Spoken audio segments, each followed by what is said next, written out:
Some people may call me a decorative artist or a designer or a finisher, but I like rescuing things and making them beautiful again.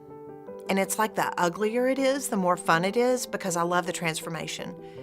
My favorite part of all design work, everything, if you'll look in any of my rooms or furniture, it's all about texture.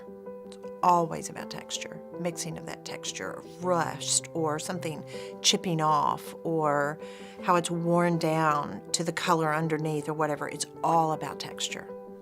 My dad was a general contractor, a builder, and a developer. Back when I was growing up, if I needed an allowance, he would hand me a broom and he'd tell me to go clean out the house that he was building.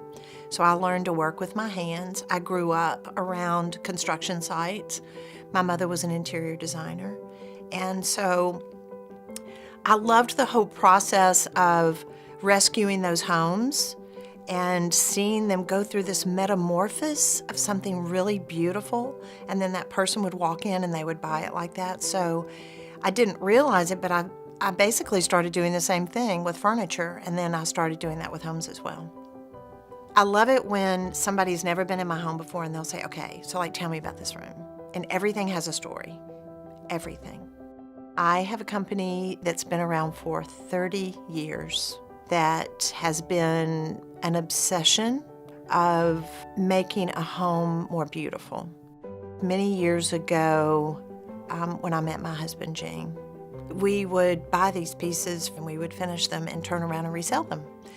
And one thing that I had to really learn was to have a poker face when we would go around shopping, because I would literally come unglued and I'd start crying or I'd jump up and down and get excited.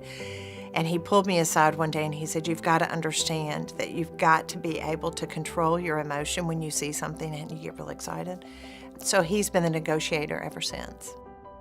For a long time, I named my furniture. Even when I was a manufacturer, I would get offended because the reps would come in and they'd say, oh, this is an A172. And I'd go, no, it's not. It's Eleanor. I mean, she had a name. She had the color that I originally put her in. And so when I'm rescuing and restoring furniture, I'm a lot the same way. Being a manufacturer and an interior designer all those years, I had to develop the finishes that I would put on those pieces.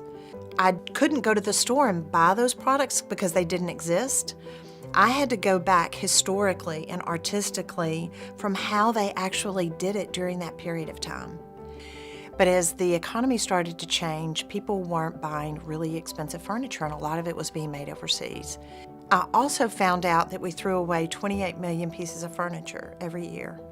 And I thought I should take the processes that I have developed all these years, put them in a bottle, and teach people how to do it. Rescue, restore, redecorate is the tagline of my company. And I realized my mission statement was about empowering others to really see the beauty in things. It's part of the process that I enjoy in finding that piece and marrying it to exactly the finish and color that it needs to be. And that's actually a process that I try to teach my students as far as learning a repertoire of finishes. My goal is to educate men and women that they can decorate their homes. I want to empower them. I want them to see things differently, and I want them to see how they can dissect maybe a room that they might see that they were inspired from and start to look at every element, how they can actually turn around and do that themselves. That's life-changing. I've gotten to this age where it's like I can mentor people, and somebody even called me a mother maker. And she giggled under her breath and said, is that a curse word? And I said, no. But I love being called a mother maker. I love being able to walk with people and help them see what their gifts are. I have an opportunity to open their eyes of seeing their homes different, to seeing life different, to seeing things that are being thrown away. And there's this incredible metaphor of rescuing furniture that no one saw the beauty in it anymore, to rescuing people and seeing the beauty in people and their value. It's not just about buying a can of paint. It's buying a new cocktail table. It's about having a new kitchen. It's that easy. That's transformative. And if you think about it, if we transform the areas where we live, that can transform our life.